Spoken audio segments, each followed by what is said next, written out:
Face au génocide à Gaza, nos gouvernements prétendent être impuissants. Plutôt que d'obliger Israël à mettre fin au génocide, ou au moins à ouvrir le point de passage de Rafah pour laisser entrer l'aide humanitaire, ils préfèrent envoyer des colis d'aide humanitaire par les airs, colis qui, en passant, tuent eux-mêmes un certain nombre de Palestiniens. Face à cette impuissance de façade, des citoyens du monde entier ont décidé de passer à l'action.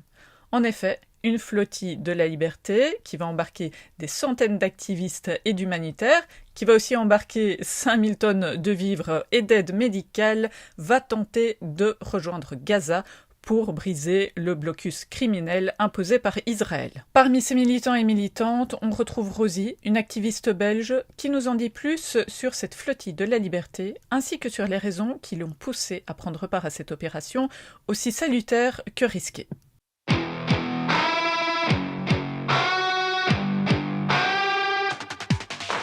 Moi, c'est Rosie. Je viens du mouvement Abolish Frontex, qui est le mouvement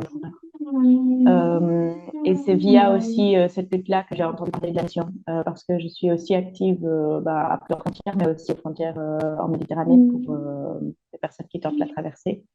Et donc, activisme et travail en mer, on va dire, pour moi, c'est très connecté. Et donc, c'est comme ça que c'est via ces réseaux-là que j'ai entendu parler de la flottille internationale et j'ai voulu rejoindre parce que, ben, bon, comment dire, je vais commencer par- parce que on a besoin de passer à l'action, parce que ça fait déjà 6 mois que le génocide a commencé, ça fait 75 ans que l'occupation a lieu et que il y a un laisser-faire et une impunité qui n'est pas acceptable. Et qu'en tant que citoyen, en tant qu'activiste encore plus, euh, on se doit de trouver des moyens d'agir quand le gouvernement ne trouve pas le courage de le faire. Et donc ici, la flottille internationale propose une méthode non violente qui a vraiment pour objectif, je reviendrai plus en détail sur les objectifs, mais vraiment pour objectif de secouer, en fait, pour secouer l'opinion publique et pour secouer nos gouvernements, secouer nos politiques, pour rappeler toute la responsabilité qu'on a. Le monde entier a une responsabilité sur ce qui est en train de se passer là-bas à Gaza. Euh, et, euh, et donc, c'est une méthode sur laquelle on peut avoir un pouvoir d'action. Et donc, j'ai voulu prendre part à cette mission. Ok, et est-ce que tu peux nous en dire plus justement sur cette fameuse flottille qui va partir pour Gaza? Qui est à l'initiative de cette opération? Oui, donc c'est une coalition qui s'appelle donc Freedom Flotilla Coalition. C'est une coalition mondiale qui comprend beaucoup d'organisations de soutien à la Palestine et qui travaillent sur la question depuis plus de 30 ans et qui se sont mis ensemble pour réagir. Je vais peut-être pas tous les citer, mais donc c'est différentes organisations qui viennent de Nouvelle-Zélande, des États-Unis, de Malaisie, d'Afrique du Sud, de Norvège, de France aussi, de Turquie. Il y a vraiment, je ne les cite pas tous, c'est vraiment une coalition mondiale de beaucoup d'organisations qui luttent pour la libération de la Palestine depuis longtemps. Et ils ont envoyé ils ont organisé plusieurs flottilles depuis 2008. 2008, c'était la première qui a été un succès. Et depuis ça, il y a eu plusieurs flottilles qui sont parties. Donc, le but, c'est de briser le siège que Israël impose sur Gaza, qui est en place depuis 2007. Donc, c'est un siège évidemment illégal, mais donc qui bloque, c'est un blocus pour empêcher les aides humanitaires d'arriver à Gaza. Donc, c'est un blocus aussi maritime, et donc c'est celui-là qu'on essaie de briser. Ok, concrètement, combien de bateaux vont partir? Donc là, si je comprends bien, la flottille, elle va partir au départ donc de la Turquie. Vous attendez encore des autorisations ou Il y a encore beaucoup d'informations à confirmer, il y a encore beaucoup de discussions, de négociations qui sont en cours. On espérait déjà partir il y a quelques jours, finalement ça a été reporté et on espère partir incessamment sous peu. Mais il y a en fait encore des négociations avec la Turquie qui soutient en fait l'initiative, mais qui doit calculer aussi les enjeux diplomatiques qu'il y a derrière et les risques que ça peut avoir pour la Turquie en tant que telle. Et donc, dans ce qui est encore à confirmer, c'est la date de départ. Et c'est aussi le nombre de bateaux. Donc, c'est fort possible qu'il y en ait trois, mais là aussi, ils sont en train de faire leur petit pour que techniquement ce soit possible d'en avoir trois, voire même plus qui rejoindraient sur le chemin. Euh, donc, il y aurait au moins un bateau avec passagers qui a une capacité de 1000 personnes et aussi un bateau cargo.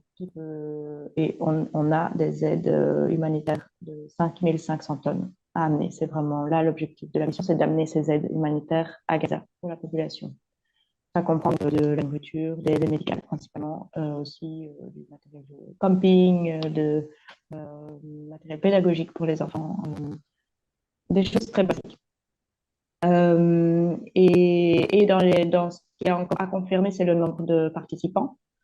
Donc, même le nombre d'internationaux n'est pas super précis, mais on est peut-être aux alentours de 300-400. Plus, on va compter encore quelques centaines de, de participants turcs, plus l'équipage, les équipages, plus 150 journalistes de partout dans le monde aussi. Euh, et je crois que j'espère oublier personne. Mais donc le nombre est à confirmer, mais on sera vraiment plusieurs centaines. Oui, donc ce sera des militants, des journalistes, mais il y a aussi des professionnels de la santé que, si je ne me trompe pas, qui Mhm. seront présents pour Oui, venir vraiment porter de l'aide aux Palestiniens de Gaza. oui, effectivement, il y a toute une équipe médicale en plus. Ok, et Docteurs, chirurgiens et paramédics. c'est une opération qui clairement n'est pas sans risque. On se souvient quand même de la flottille de 2010 qui avait été abordée par l'armée israélienne. Il y avait eu 10 morts et des dizaines de blessés. Est-ce que c'est quelque chose, voilà, qui est anticipé? Comment est-ce que vous vous préparez à ça? Mhm. Oui, donc évidemment, on est tous ici, tous les participants sont conscients des risques. On sait très bien où on va et on sait aussi que la situation, le contexte est encore plus violent depuis le 7 octobre.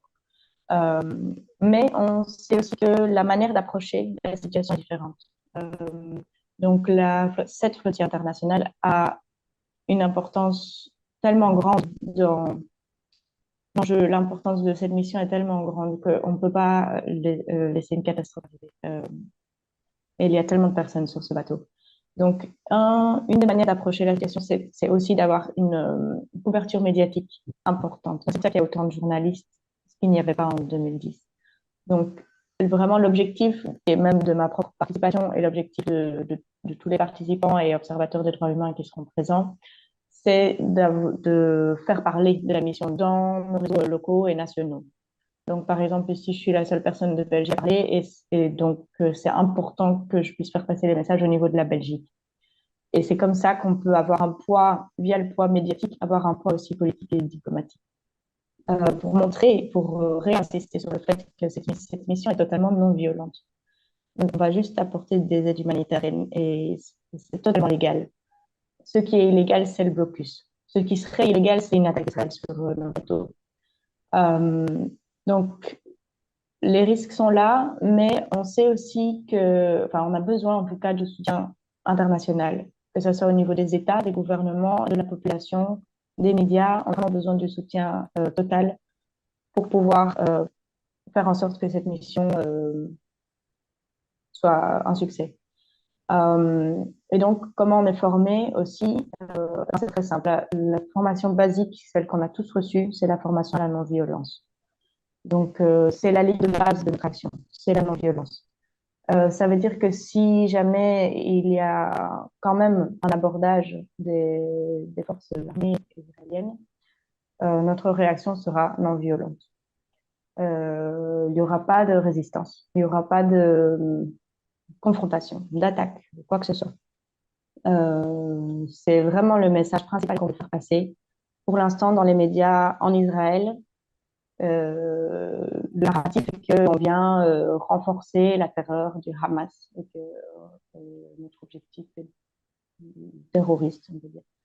Et donc, ils sont en train de se préparer à ce soir. Mais ça aussi, c'est un narratif qui peut pas tenir. Tout dans la manière dont on s'organise et dans la manière dont on communique et ce pourquoi on est là et nos objectifs. Il n'y a rien là-dedans qui peut montrer ou il n'y a vraiment rien d'attaquant, de confrontant. Tout ce qu'on veut, c'est évidemment défier les politiques coloniales d'Israël, évidemment défier le blocus. Oui, donc en ça, c'est confrontant pour eux. Mais cette action est totalement idiote. Ok.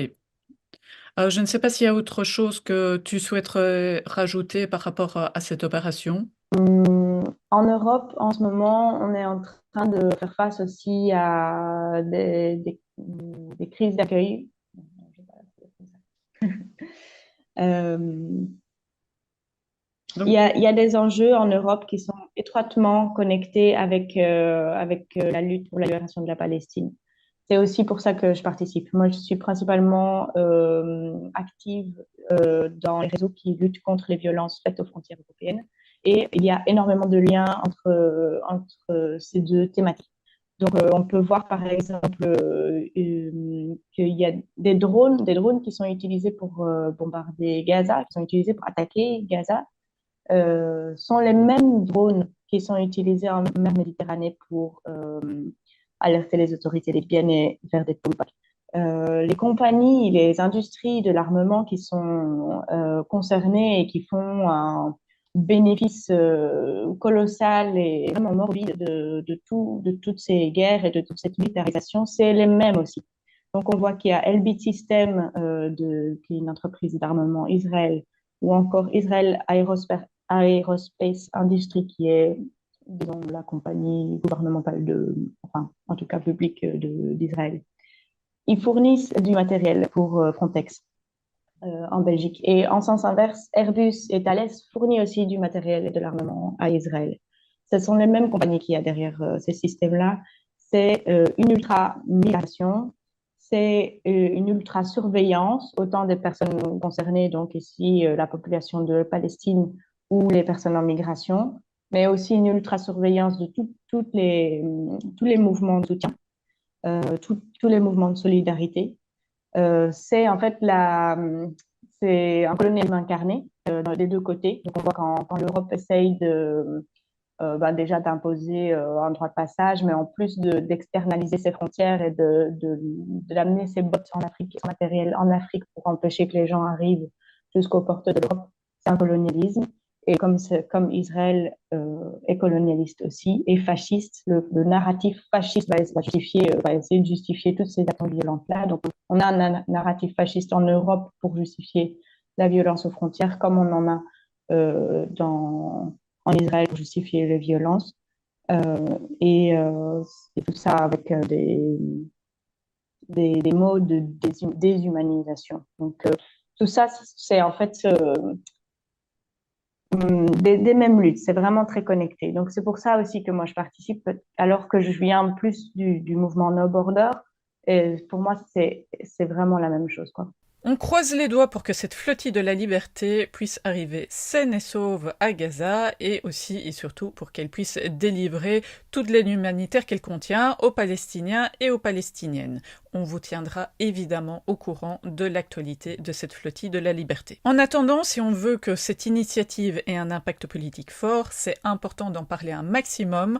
Vous pouvez évidemment vous servir de cette vidéo et la faire circuler un maximum autour de vous. Et bien entendu, s'il vous est aussi possible de nous soutenir pour que nous puissions continuer à produire du tel contenu informatif, ça se passe sur le lien dans la bio ou dans la description de cette vidéo.